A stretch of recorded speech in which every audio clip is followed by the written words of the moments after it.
We're living through an information Armageddon, where lies spread 6 times faster than facts on social media. Algorithms reward outrage over empathy, spreading fear, anger, and hate, pumping us full of toxic sludge. Regulating technology isn't a free speech issue, it's about public safety. Because as has been proven time and time again, online violence is real-world violence. Information integrity is the mother of all battles. Win this, and we can win the rest. Lose this, and we lose everything. Please choose courage over comfort, facts over fiction, hope over fear. Please act now before it's too late. สวัสดีค่ะทุกท่านขอต้อนรับเข้าสู่ Cofact Live Talk นะคะ Good evening everyone. Welcome to our Cofact Live Talk on Sunday evening again on special day today. Like many of media organizations around the world call it World News Day in order to emphasize the really important of quality journalism, fact-based journalism that really matter in this day. And following powerful and meaningful speech by Maria Ressa, Nobel Prize winner for peace. She just mentioned at UN General Assembly this year is about how really important for fact-based journalism or information integrity, because now we are in the world of what called information Armageddon. What it is, it seems a new term, but actually it represents the same old thing, a problem that we are facing in the age of digital transformation, which of course has a good impact, and also now we are facing a dark side of it. So join us today our discussion with may I introduce my moderator อาจารย์เจตค่ะผู้ช่วยศาสตราจารย์ดร.เจษฎาสารทองสวัสดีค่ะ Hello good evening อาจารย์ค่ะ สวัสดีครับโอเคค่ะ สวัสดีครับ Good evening everyone well just like what พี่เก๋คุณสุพิญญา already mentioned about the very impactful speech by Marissa I think that's really make us realize the importance and the crisis of information warfare, you know, and the use of AI that we cannot differentiate between the fact, the truth, and also AI generated content anymore. So that's going to be very, very difficult. So that's going to bring the collapse of institutionalization and also the collapse of trust, you know, when we don't really know what is real, what is unreal, what is generated, what is man-made, you know, all mixed up. So that's going to create a lot of chaotic and around the world. So today we're going to talk about this, right? And Kun Supinya, we have a very special guest today, right? So Yes. Yeah, very honored and happy to have you again because we met in Taipei 2 years ago for our meeting. So join us tonight, Kun SHATAAKSHI Gurma. Apologies, produced your name wrong. Program and Development Manager from Reporter Without Borders, RSF Asia-Pacific Bureau, which she's joining us from Taipei tonight. Good evening, SHATAAKSHI. Good evening, Supinya. You pronounced it perfectly. Thank you so much for welcoming me here. I'm very glad to speak beside you and Jeff today. And it really indeed is an important topic that all of us need to start talking about. And as Maria Ressa very much also said, that it's going to start affecting each of us eventually. And it will turn into something that we need to start talking about. So even at RSF, I think this year has been quite crucial, where we have seen a trend very similar to what Maria Ressa is pointing out. We're seeing a huge trend of authoritarianism across the world, which is ultimately affecting the quality of information and the narrative that is going to people. And I think it's important to talk. If you would also have seen the World Press Freedom Index of 2025, we shared that almost 72% of this is something that even Maria Ressa pointed out, and that it is under authoritarianism control now, almost 72% of the world, and it has a direct threat to the work of journalists and press freedom also. Oh, wow. So, so, and then the word described by Maria, like information Armageddon, is not, it's realistic. Like, you don't think it's too pessimistic. I think we, as you know, was something that she pointed out, we need to start being pessimistic now. If you can't be realistic, I wouldn't say pessimistic, I think it's more realistic. Okay. Yeah, Ah, you can't be realistic in a time like today, especially same with regard to climate change. We will not be finding solutions. We'll keep thinking, okay, we still have time, when it's important to okay. realize that this is the moment that we need to start thinking whatever is happening in Gaza. We've had 240 journalists killed since, and this is not a small thing, you know, everywhere journalism, journalists, right to information is under threat, and this is something that needs to be talked about. Mhm. Well, Okay. Katakshi, so first of all, I think we would like to explore the meaning of information Armageddon. Like, what is it actually? So, can you explain or you reflect from your understanding in like easy words? Like, what is it actually? I think from what I understand, even from what Maria Ressa said, Armageddon still means there is time, that it's not the end. I think even she shared in her speech that she wasn't saying information, something, there was a word she said, and she was saying, I'm using Armageddon because I'm still a bit optimist. I still hope that I still think there is some time. So I do believe that Armageddon, saying information Armageddon is a warning that in right to information is under threat all over the world. The information is not true anymore. There is lack of truth in the information, which is creating a huge problem of press freedom across the world.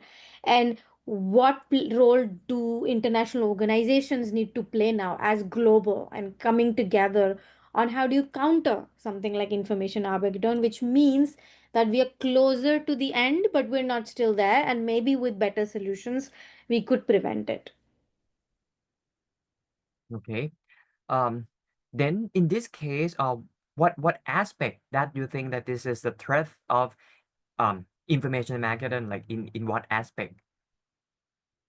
I think there is definitely the aspect of the disinformation that we are seeing, something that Supinia was also pointing out. I think the biggest threat is not being able to provide right information to the people. But I also think there's a huge problem for medias and journalists in themselves on how do they provide information to the public, because if they are not allowed to do their work in an environment like this, and especially with all of these technologically driven platforms, and she was talking about AI as well. If we have no regulatory governance around this, where how platforms are working or how they're providing information, the role of journalists in the media, especially independent media, is going to reduce as well. So I do believe in that terms there is first a monopoly where a lot of platforms are monopolizing information and narrative, which needs to be countered and also governed at the same time. Mhm. Okay, so how is the information Armageddon a direct threat to safety and professional of journalists in Asia Pacific and anywhere else in the world? Uh, I think it's of course the information Armageddon is a big part of the threat, but in that has a lot of layers here. Information Armageddon, if we have to say, I think it's becoming, it's a term, but it's also a tool that a lot of authoritarian regimes across our region are now using in order to control the information that the public gets, right? And they're also trying to prevent journalists and media to do their work.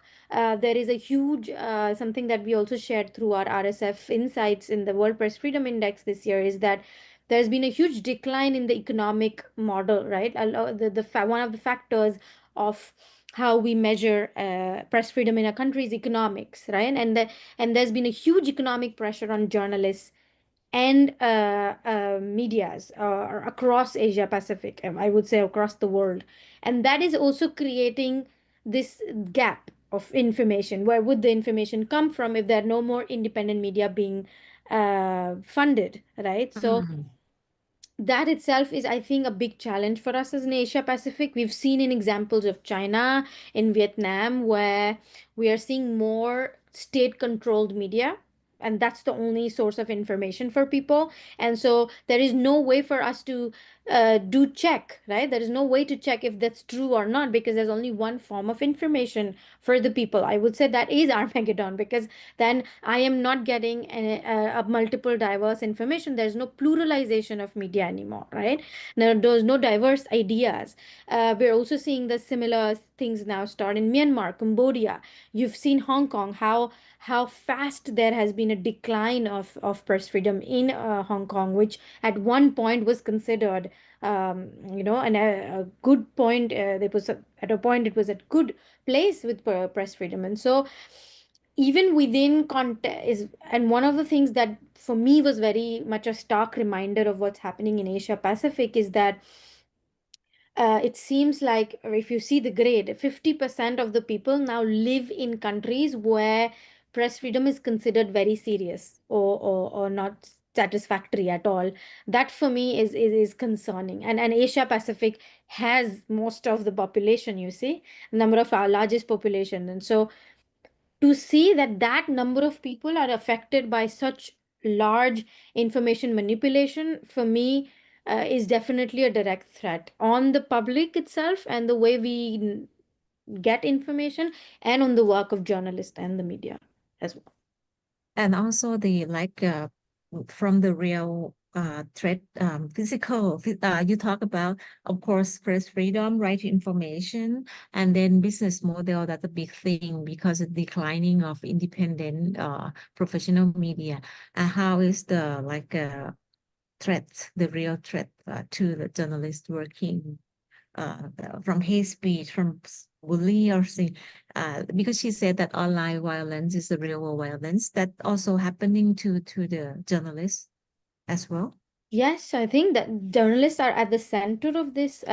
If you will see some of the work that RSF has done, also we have recently released a report on Russian propaganda. You would see how much journalists and medias are at the center of threatening violence online.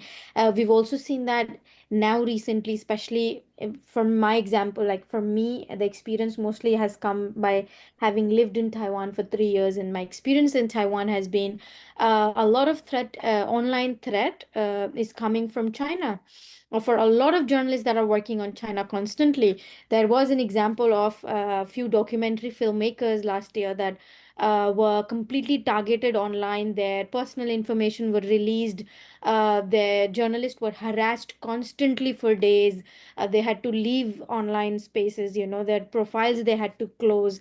That creates a lot of mental pressure, torture, and it eventually leads to self-censorship.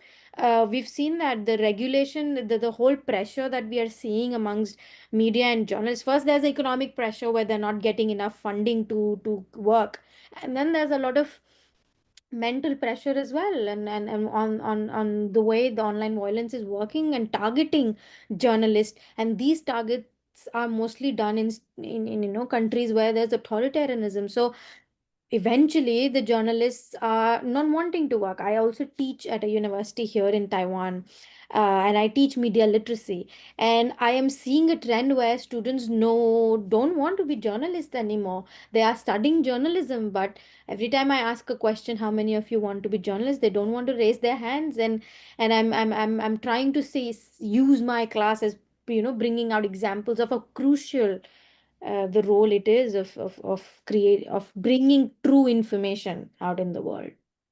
Well, Yeah. the situation is pretty much the same as my class. When I ask my junior students, the freshman, like when I ask them, like, how many of you want to be a journalist? Like, I cannot see like hands showing up. I think that's because first of all, they think that journalist is such a very difficult job, like and plus it's not a lucrative job. It's Yeah. not like a career that can make money anymore.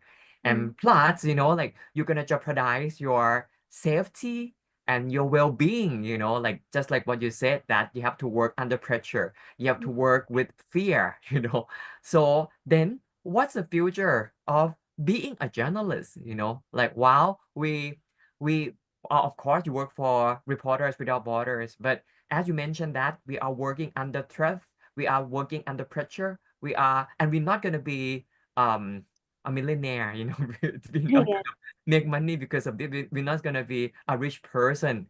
Then what is the future of being a journalist and reporter?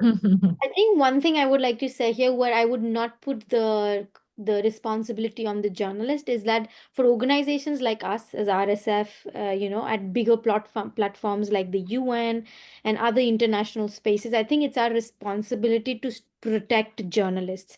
I think the moment we start working with these protection mechanisms that are a must to be provided to journalists and medias, now you will see an uprising in exiled media, because so many media cannot exist and work from their own countries, so they're working from exiled. You have journalists that for example, journalists who are reporting in Gaza, how much protection have they gotten? We as RSF, we've tried a lot. We've been able to give bulletproof jackets. We've also been supporting them with other essential equipment. So I feel like if you can make this profession a more and build protection around it, maybe not so many people would fear coming into it, right? Because you do need actors who will provide you right information, true information. If you don't have that, I would say the information Armageddon will become very real, because then where are you getting the information from? Who is your provider of information? That is my biggest question, even in my class, where I ask, where are you getting your information from? Most of the information are coming from sources that are not fact checked, that are not credible, that are not ethically following all of the journalistic principles. And so uh, that might actually end up making it a big issue. So we want journalists, we want independent journalism to survive.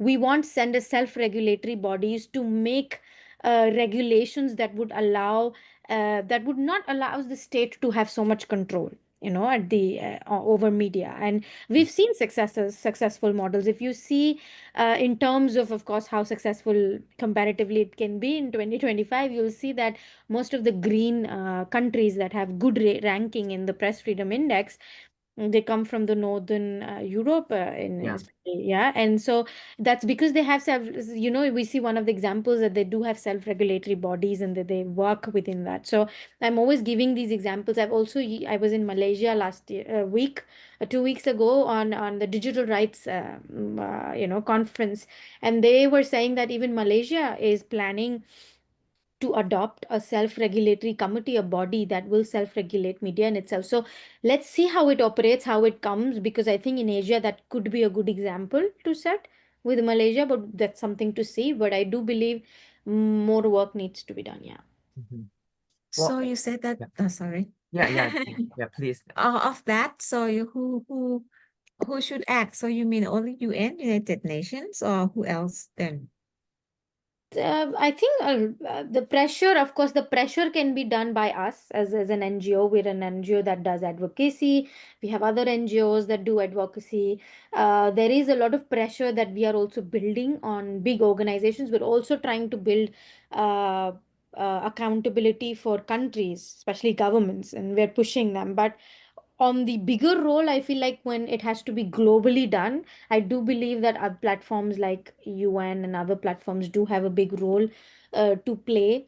Especially, for example, Subinia, if I have to give you an example, we're working on China, right? And it is very difficult to find, advocacy partners or in terms of supporters that can be that can advocate. So it is important that we try to work and collaborate with organizations that could put pressure with global organizations like UN, similar to what Maria Ressa was also trying to say. Uh, in terms of other things, as I said, governments also need to adapt regulatory bodies where platforms need to be regulated.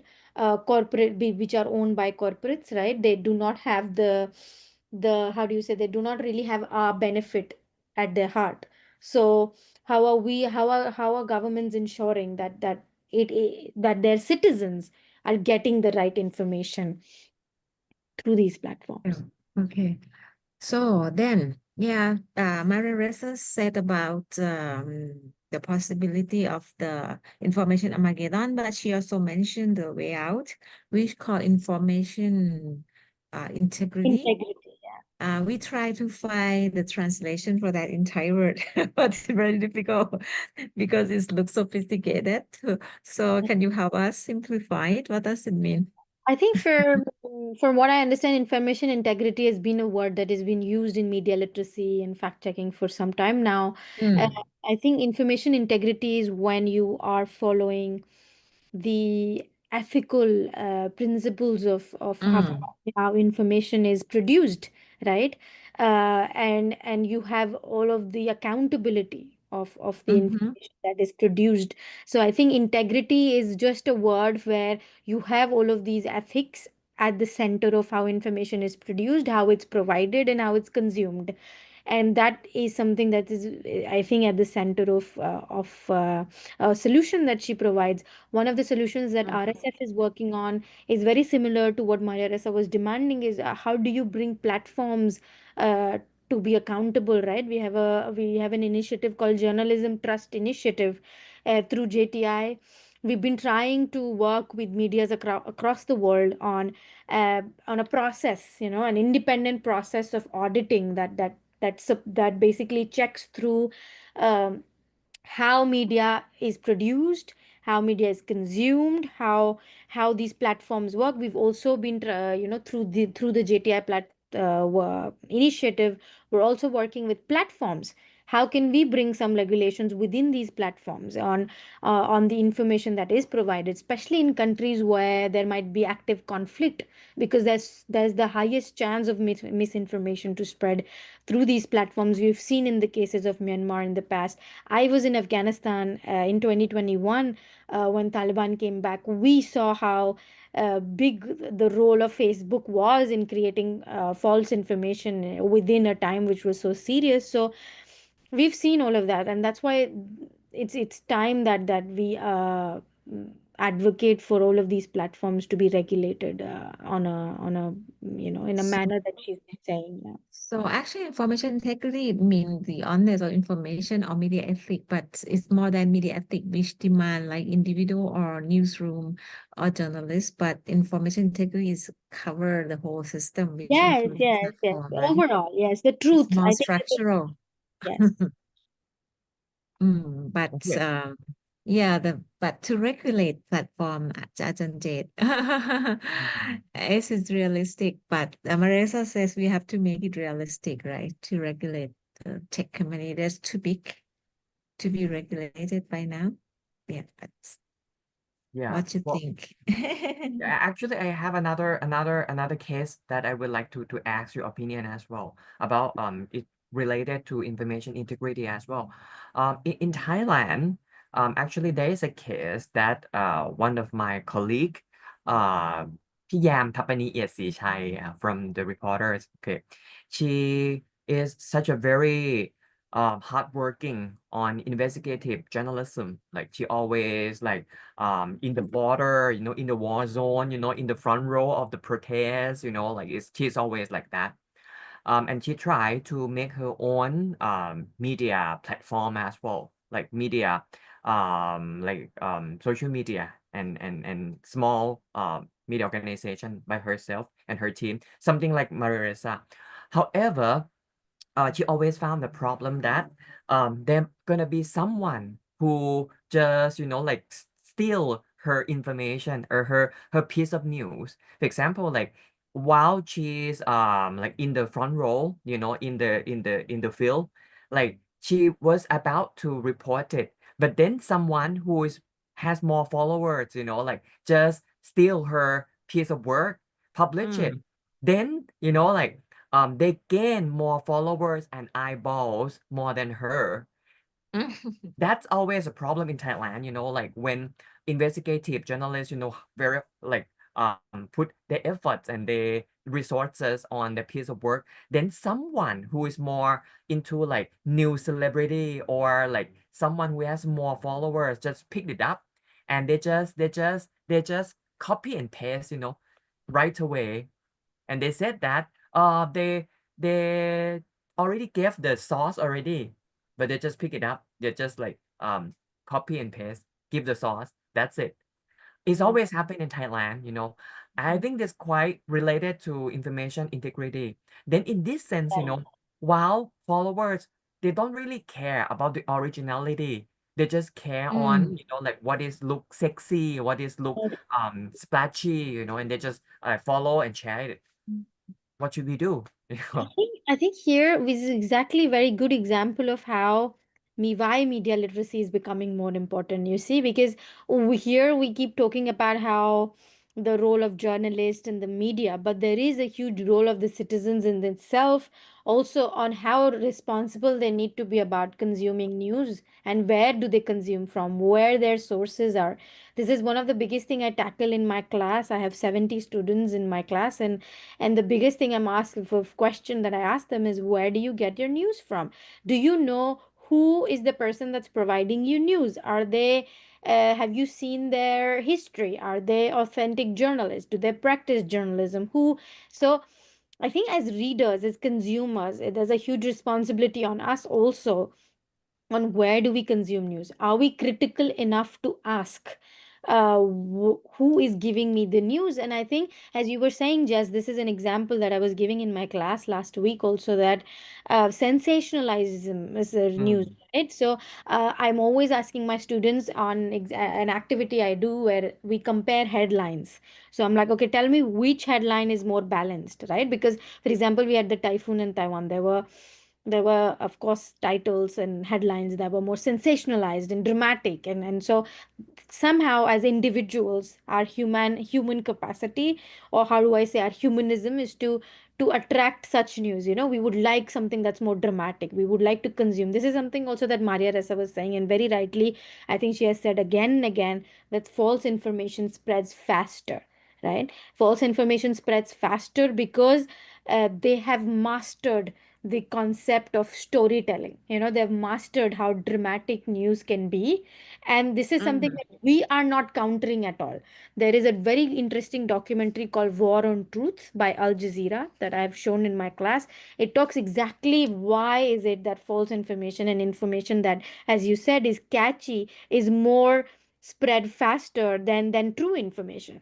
That's because it's made into a storytelling aspects where people would like to read it more. They would like to consume it more. So there are that's why I think Subinia was asking before we started, where is fact checking going, and where do we have the organization's future of fact checking.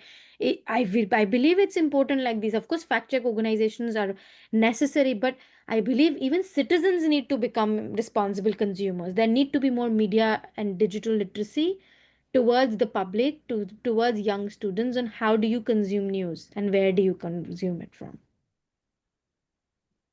That's true, nah. So we all have to take action in this to prevent at the end of the Armageddon information. But it's huge, because the storytelling, social media, short videos, sort of playing with our emotional games, and it's hard to resist. But I think we need to somehow work together and find something that eventually people got tired with. Now we have something called news avoidance and also news fatigue, which are also not good, right? Because people will be tired from reading serious news and hard news that will affecting the news industry and newsroom and all things like that. So maybe we have to promote traditional style of consuming media back. It looked like auntie saying or something, but who's know, right? Social media detox and maybe come back to read books or watch TV or something. Maybe it's not bad anymore. Wait and see. Maybe we have to for the consumer side, right? But for the media and journalists, they still have to work hard to for fact because finally people still need the Exactly. trusted sources. And each in your state and United Nations, they must act together. Yeah, that's what we can do, raising our voice of concern. Hopefully, I think will be Yes, and I think somehow yes, just gradually. bringing attention to the platforms need to be regulated. I think we need to Mhm, keep advocating for that. That's what Maria Ressa said too, because you can change the consumers, you can try to tell the citizens mm, what, but you do need mm, to put accountability to the people in power as well. exactly. So finally, we need to change it at structural level. And then, without talking about AI, maybe final topic about this, but we're going to talk about another way out that the project we're doing together. But Samaria are talking about AI generated content.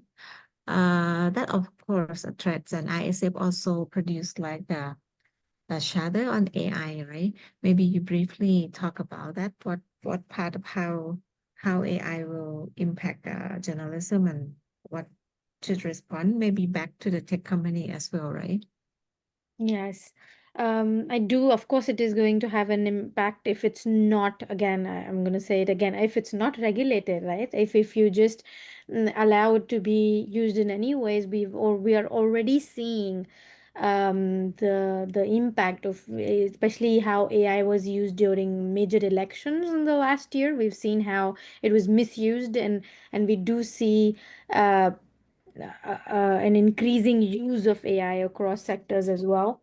RSF also has these what we released is called the Paris Ethics Charter on artificial intelligence, and it is a good document to read, which is on our website. It mentions how important it is to bring regulation, government regulatory regulations on using of AI. And I'm saying on a government level, but also on a global level, there needs to be a pact or something that needs to be decided that puts accountability on whoever how AI is used, especially within the journalism sector. So I do believe that would be a big part of how AI is there and how it needs to be regulated within, especially the journalism, the field of information. Okay, it's a minute what called re-regulation and non-regulation, but yeah, but it is not easy, but that's one of the solution to prevent information Armageddon and what is called information integrity that we have to do things together. Okay, to end this talk, so we're going to do something together, the project training on this topic, especially digital safety, wellness, and especially focusing on the woman journalists. May you briefly tell us about that idea? Why now we have to focus on digital safety Yes. and why women Thank only? you. Yeah. I think it relates to your first question about, the online violence and how it has been increasing over the years, especially for journalists. And I do think in context of Thailand and other Asia Pacific countries, women journalists are more vulnerable to online violence and issues of digital threats. And that is why it indeed is very important, and that's what RSF is doing by partnering with Cofact in the coming months, where we will be conducting 2 trainings targeting women journalists in Thailand about how to make themselves digitally secure. We're also going to talk about how fact checking is important. We will also talk about investigative tools like OSINT and other ways of using digital tools, but also keeping themselves digitally secure at the same time, also taking care of their psychological well-being at the same time. I think these are important conversations that we need to start having, and thanks to the support of the Canada Global Affairs, this project has been possible. Thanks to Supinia and Cofact, this project will actually be implemented on the ground. So Yeah, Supinya, thanks. Okay, and Ajahn Jet mentioned about the case of Kun Yam. She's the woman brave journalist. Besides her work being stolen, she got like online attack as well when she Yeah, covered the yeah, issue of got controversial threats, wildlife. got doxing, like Yes, Uh-huh. doxing is the biggest issue right now. It's becoming more yeah, common, yes, towards journalists and media. We've been hearing a lot of doxing cases from Philippines, Indonesia, and yeah, even in Hong Kong. Yeah, yeah. You should meet her if you come to Thailand. definitely. She's They met such a in Taipei 2 I think years we ago. met in oh you Taipei. met Yes. okay cool yeah For our trip to Taipei 2 years ago and okay Cofact trip, cool that's the one she joined us she's as the well. one she's the one yeah Yeah, she one of the leading women journalists here. Hopefully she can join our training, but maybe she's too busy. But if she join, maybe she could be like a trainer. But actually, I think she need a long break exactly for yeah like a especially um wellness. Maybe send her to spa or exactly something yeah for a I week. just I met her a few weeks before and she said that she need like beauty pampered like to pamper her skin and she said Well, yeah, she's like a forefront, like war journalist everywhere, where the conflict and tension always should in the be front there. row That's yeah always, exhausted emotionally. exactly So exactly. Okay, now Ajahn Jet, would you like to say something or any final questions? And as well, Shatakshi, you have any final word to say, yeah please? Chatachi first please Thank you, Jason. Thank you, Subinya. I think it is a very important conversation that you all have started today. It is something that we need to start talking about. I do believe what I want to say in the end is the responsibility is not just on us or as NGOs, as journalists, as consumers and citizens, but also on all of these creators of platforms and or governments that are putting profit first. The biggest responsibility is on them, and this is where we have to come together to work. So thank you.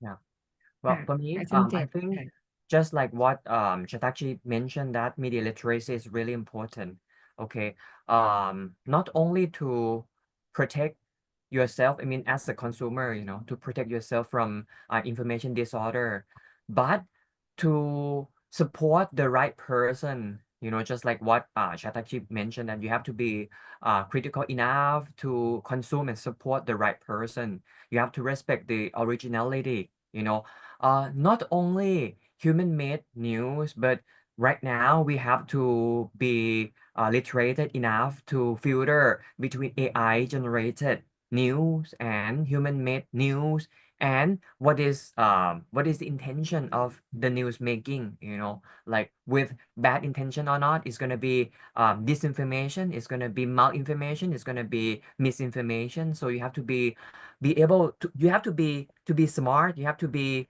wise in order to consume news wisely last word I always told my student that you are what you eat you are what you eat like you're gonna be healthy you're gonna be fat you're gonna be unhealthy it depends on what you eat exactly same thing you are what you consume in terms of news information if you are not like wise enough you just like take whatever in front of you're gonna be overweight you're gonna be